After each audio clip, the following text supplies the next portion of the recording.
Hi everybody, welcome back to my channel. This is LV. Hope you guys are doing well. Today we're going to have an update on my ponds that I reported actually about 2 weeks ago, and then I'm going to show you how I'm going to report this guy in Perlite. So let's get started. So this is my philodendrons that I put it in ponds. Last time when I do the video, I have added water to up to here, and then few days later the leaf on this one is dropped off itself. It killed itself like automatically. And then today I saw there's another leaf that I dropped. So once I saw this leaf was yellowing and losing, I know that it's kind of over water. So I dumped most of the water out. Right now it don't have any water because before I film it, I check it out. There's a slightly water underneath. I think that what caused the leaf to lose, it's a little bit over water. Philodendron like it to be dry. So when I wash the root, it's already kind of wet. On top of, I put the water underneath so they doesn't like it so much, so they just kill some of the leaf. This is my theory. So next time when I do this, I won't add any water at all until maybe like 2-3 months later, once it's kind of having some water roots. For right now, I will be watered as it is in soil. When I take this out, I can feel the moisture in the pots. I haven't watered it at all since I potted because it's too much water. I was putting it up too much. Right now here is moist. The pond is moist because there's no more water. It's a rough underneath here. I hope this will be doing well. So this is the newest leaf that was unfold after put it in the ponds. The size is pretty nice, slightly bigger than the other leaf. Pretty happy about it. I don't see any root rot. I don't want to check it at all because when I lift up the pot, there's not obvious new root growing, but I don't really see any root rots. The plant look healthy for me right now, especially when the new growth does unfold. For philodendrons, when you pot it in ponds, especially after you wash the roots, just let it dry, like no water underneath at all for at least a month to 3 months. Let it dry out kind of almost completely before you add more water in it. Okay, so this is my Philodendron palmani that I got from NS's Tropical. So it's still in the original pot. I'm trying to keep up on the watering cycle.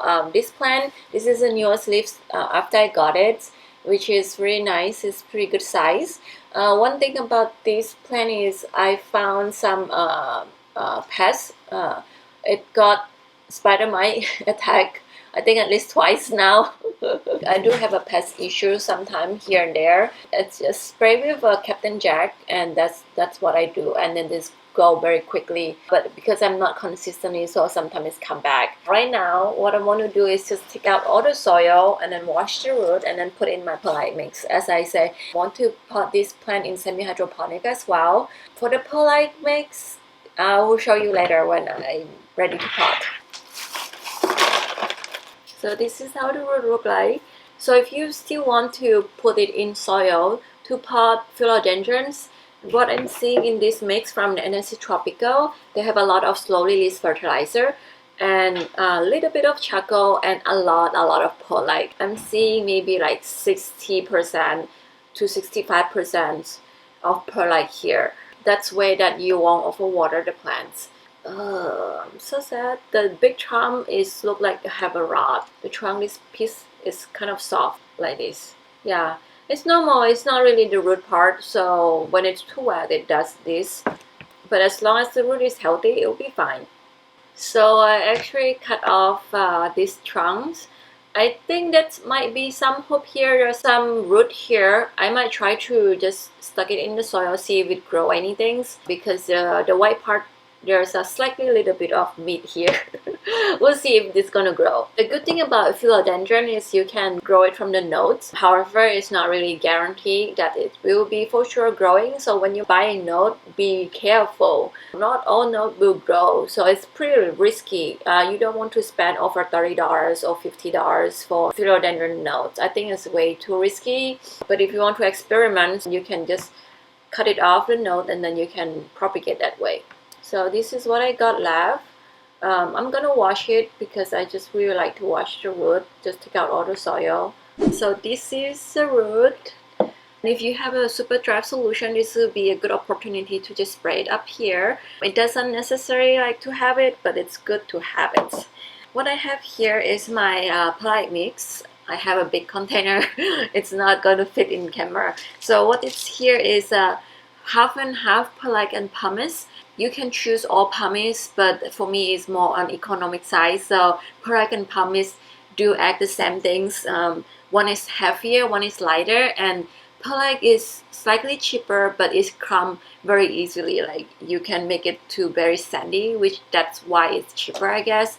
Pumice is slightly more expensive, but it looks like a rock and it's hard to crumble it. The size that I use is for the Perlite is number 4. For the pumice, I believe it's a 3/4 size. Because I'm growing aroid, so I like my mix to be more chunkier than the pond. I also add about 10 to 15% of leca here. And if you have a slow release fertilizer, you can also add it in here. So I'm going to add it slow release fertilizer here too. But if you don't have it, that's okay, because when you water it, you can water it with nutrition water. So that will be good enough for this mix. So the pot I use, which is a plastic pot that I have drainage hole down here. I get this from Amazon. I think it's 5.5 or 5 inches size, because I want the palmani to grow, so I go to a bigger size. And I have a sauce tray down here so to hold the waters. So I'm mixing a little bit of slow release fertilizer. Any brand will be work, doesn't matter. I think Home Depot selling this too, but I got this one from a nursery in Florida, so I don't know the brand. There's no brand on this one. So one problem about this pot is you have a pretty big hole here. So when you pull your pumice or perlite, it's go down back there. So if you want, you can also add a layer of leca underneath. So I fill up almost like half or slightly more to the half of the container, and then I put the plant on the top.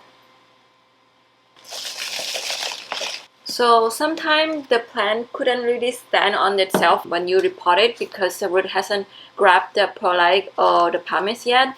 You can use a stick to let it stand. On top of that, I like to add sphagnum on the top, so that keep it moist on the top. I water from the bottom and it will lick up as much as it can, and I will touch the sphagnum to tell like if it's moist, when should I need to be water. So this is how I did. I do pre-wash the perlite mix, so it's kind of moist but it's not wet. When you wash it, it's actually too wet, so after I wash it, I let it dry overnight for at least 2 days before using it. Otherwise it will be way too moist for me, especially when you first transition it. So now I don't water it, I just let it do its thing for now. And about 3-4 days, then I start to water from the bottoms, let the perlite to like lick all the water ups. So every time I just water from the bottoms, and that's all. That's how I grow to use this perlite mix to grow. I think it's, for me, it's a lot easier than leca, because I don't fresh it, more like water it in soil for now, because it doesn't have any water roots. Just water it when it dries out. Once it has some more root, like maybe 2-3 months later, you can have water on the bottom. So act it like semi-hydroponics, the passive semi-hydroponics. So yeah. I hope you learned some things, and if you have any question, remember to put a comment down below. Thank you for watching, and I will see you next. Bye bye.